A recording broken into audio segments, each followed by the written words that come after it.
Mummy आज मार्केटला जाणार आहेस का? हो जाणार आहे. तुला काय आणायचं आहे का? हो, मला ना येताना गणपतीची माती घेऊन ये. मला ना एक सुंदर गणपतीची मूर्ती बनवायची आहे. हो गणपतीची खरेदी करते आणि तुला येताना माती घेऊन येते. तूच माझी आई देवा, तूच माझा बाप.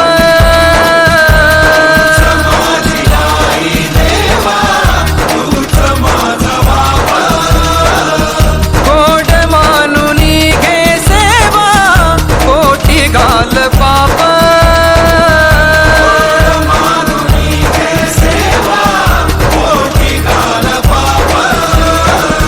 चुकलेल्या कोकराया वाट दाखवाया, घ्यावा पुन्हा अवतार बाप्पा मोरया.